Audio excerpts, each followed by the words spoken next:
Hi, I'm Peggy Kelly, and this is Good Morning Santa Paula. It's Thursday, July 30th, and I'm here today with John Marquez, who's the Executive Director of the Chamber of Commerce, who's also been very involved in the Census 2020 and been working a lot to keep working with the city and independently to help these businesses through this COVID emergency. So anyway, John, always a pleasure to see you. I'm glad that you joined us today. So Thanks, Peggy. Thanks for having me. How are you? Okay. Thank you. Yeah. Could you give us an update on what's going on downtown? Downtown looks different because things are different. So why don't you let people know what's happening there? Yeah, things are happening downtown. We've been working with the city on coming up with some creative ways downtown to help our businesses. And the city came up with this cool idea of adding expanded seating in front of the restaurants. They're calling it Tables on Main Street as their program, and they've done a really great job working with the local restaurants downtown to give them an opportunity to expand their seating, outdoor seating, probably an extra 4 to 5 tables, where right now, as you know, we can't do indoor dining. So it gives them an opportunity to one, make a little bit more money, kind of expand their seating, give more people. And the purpose for that was because when they expanded the seating into Rabelais, that turn is really tight. And Yes. if people would turn, they would go into the other lane of oncoming traffic. So they had to make that change for safety reasons. And a great job. And then plus, just yesterday, they added benches right there on Davis Street. Mm-hmm. It's a picnic table, so anybody can buy food anywhere and go sit there at Davis and Davis and Main and enjoy their meal outside. Yeah, and that seating is for any restaurant, and their city's actually looking at doing some cool things where maybe they can order food at the table there on an app, and then they can go pick it up and then bring it back. So the city is really doing a good job at bringing some new innovative ways and innovative things to downtown, and we're trying to assist them as much as possible. So are the merchants, are their spirits up a little bit because they're seeing this helping hand, as it were? I know this isn't their best times, but yeah, a lot of them are still struggling, but they're very optimistic that things are going to get better. I think, as I've mentioned before, the city asked the chamber to go out and do an outreach and talk to the businesses. So we went up and down Main Street, and we hit actually on our website, and it has a link to Facebook, and so it's all part of their membership. So everybody so it's members only. Yes. Yeah. Well, that's cool. Yeah. Yeah. So people, businesses that don't traditionally have a website now can use the chamber website on their on a dedicated web page for them, and they'll actually have where people can text to a certain number, and it would go right into their web page. So at the store level, they could give that out, and it would pull up on their phone. So we're still working on it. We're about probably halfway through our membership right now. Every day they're building on it. We did go live with it to give people an opportunity to start that and to test it. So we're trying to add some value to our members right now and give them opportunity, any opportunity we can get for them to help their business.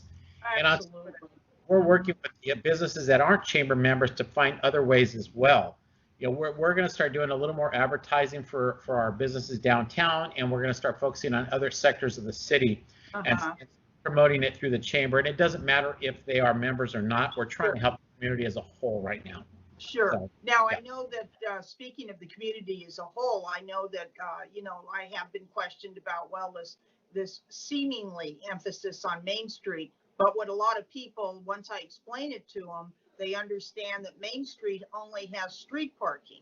If you go down to other areas and they're in strip malls or they're off parking lots, they can go ahead. And I had a nice discussion with Dan about this the other day, and also it's in our Friday edition of the Santa Paula Times, that places like a Steak and Hoagie and El Pescador and places like that have a parking lot especially the ones that have their own parking lot, can use the parking lot. And if they can get cooperations from the people that don't have their own parking lot, they can go ahead and close some parking spaces within the strip mall itself for people to be able to dine outside, as long as it's okay with their landlord.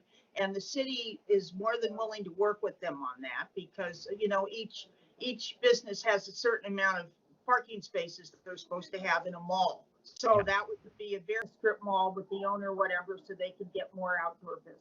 Yeah, we've actually been letting the city know of some instances where some businesses have questions, and we've been deferring to the city, ask them just to make sure they have the right permits, because, you know, if they serve alcohol outside, they have to get a different type of Sure, of course. license, and it's real minimal. And I notice a lot of the businesses have done that, so they're adapting and adjusting, and the city has been just more than willing to work with them to make sure it happens. So between us and the city, it's good to see that the city is really trying to work. And you know, Dan Singer, our city manager, has just been great to work with. Oh, wonderfully cooperative, wonderfully encouraging to the businesses. Yeah, and his staff has been fabulous. I mean, they've been talking constantly with me, and we're coming up with some creative different ideas. We have a little plan for Davis Street coming up with some home-based businesses, because they haven't been able to do anything because they normally focus on events.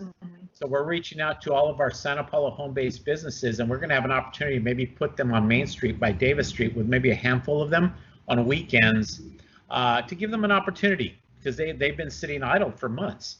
Sure, absolutely. And this way there could be a little outdoor marketplace. Yes. Not quite a farmer's market, but more of a little marketplace. Yeah, and if that's not big enough, we're looking at actually doing it here at the train depot by the gazebo. And the goal is to turn this into where we can have a farmer's market. I've been working on it. We got a little delayed right now, but we're putting the pieces in place right now to hopefully before the end of the year to have a farmer's market type in place. You know, there's that'd be wonderful. There's a lot of hoops got to run through, you know, with environmental health and, you know, the Ag Commission. There's several other groups you have to have. Absolutely. So it's a little bit of work, but it's a slow process, but we're going to get it done. We're going to have a farmer's market in here pretty quick. So at least that's wonderful. That's great. Yeah. Now, you're very involved too with the Census 2020. How's that going? I know it's been extended. Yeah, the census was for self-response has been extended to October 31st.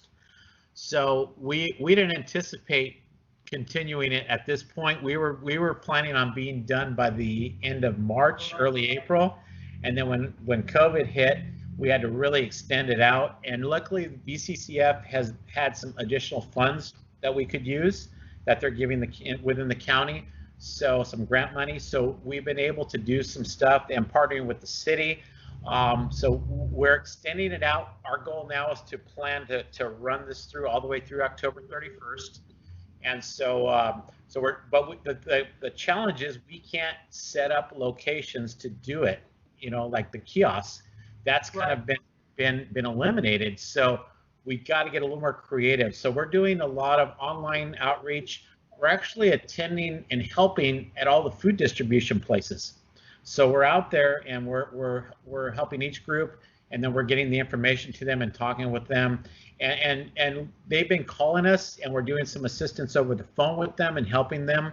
So we're trying to be a little creative in what we do, because we still can't do that in-person touch with them yet. Right, I know. So, boy, but we are set up for that. We have everything in place, so when we're ready to do it, we'll do it. So we're still planning, but as of right now, we're at 68.8% for the city. 10 years ago, we were at 72%. So we're right there. We're getting close.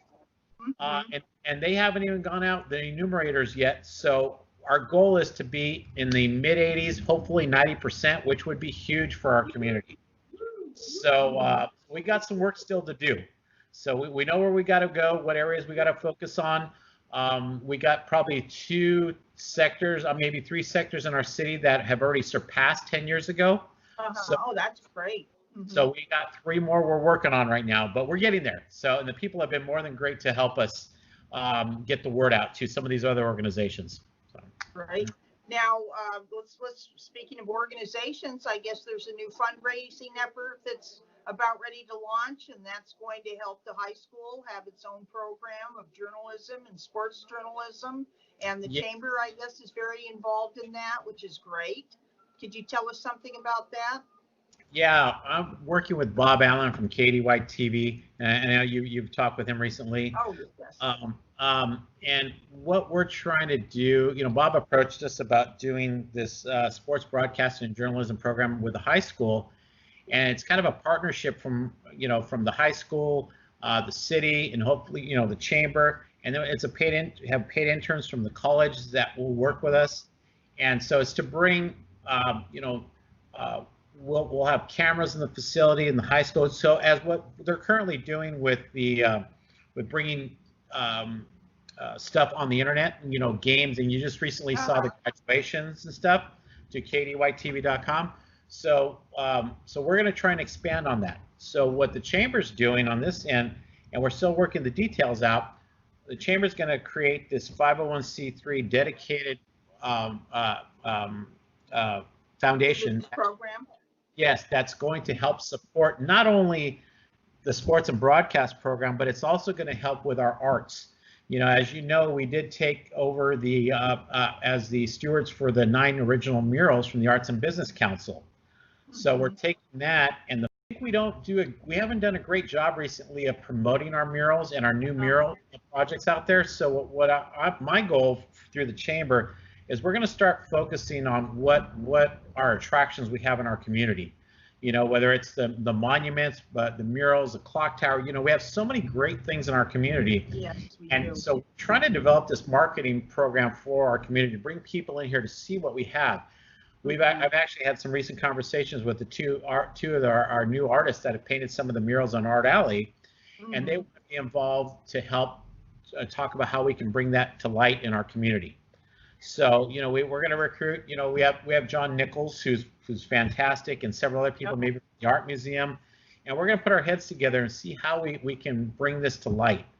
And working with Bob and yourself and a few other people from Liz Garcia from the high school, we're hoping to expand and bring that program to light too. And it's all going to kind of be housed under this foundation that that's wonderful. So it's a totally separate thing from the chamber general, what they do, we do here. But this is going to be everything that we get for this foundation is going to be given right back to the community. And it's going to help. That's fabulous. Yeah, and just so you know, with the murals, the 9 original murals have anti-graffiti coverage. All the murals that are out there have no anti-graffiti coverage. So recently they tagged the Big X mural on Art Alley. So when that happened, I reached out to Vanessa Costa and Ed Bermudez, the owner of the building, and said, what can we do to help through the chamber? Because now that we took over the original 9 murals, I feel it's a responsibility of the chamber to help support future murals and new murals coming in. As part of our discussion with the Arts and Business Council, that we were going to continue this. So when I reached out to them, we all kind of put our heads together and how we could support this. And then, Lorenzo Marasa from Santa Paula Latino Town Hall, we had a discussion. So they're supporting this too. So they're working with us as well to buy the materials to help take care of covering all the murals. Oh, yes. So we're going to cover all the Art Alley, the side that where the Big X is mural, and then there's a mural over there by Guadalupe Church on the market right. Beautiful mural. Yes. So we're gonna. Those are gonna. Because Our Lady of Guadalupe is the main focus of that mural. So those are the first 2 murals we are going to cover with anti-graffiti. I'm reaching out to the company that's going to do that. All the materials will be housed here with the chamber. So this is something new we're doing as part of this whole, preserving it, enhancing, marketing our community. So that's kind of what we're going to focus on with the chamber, along with supporting our businesses. So we have a lot going on, but we're doing a lot of stuff in the background right now that's going to help our community. So, we're going to have a lot to talk about then in a few more weeks. We'll come back and catch up. You always are a complete fan of fascinating information, and good news, and that's great to have. Yeah, next time I'll have a little tidbit on some. As you know, we don't have events going on right now, but we have something cooking that's going to be fun. So hoping to wrap that up in the next couple of weeks, and it's going to be something that people really enjoy. So if this materializes, talk about it next time. So okay, great. Well, listen, John, you take care and stay well. Okay. And You we'll too, talk to you Peggy. soon. And I'm Peggy Kelly once again. This is Good Morning Santa Paula. Be sure to check us out on kadytv.net. And if you go to YouTube, just go ahead and click on that and subscribe. And once again, we're always glad to see you and bring you some great information from the city of Santa Paula, the best place in the world. And everyone out there have a very nice and safe weekend. Thank you so much. See you in a few days.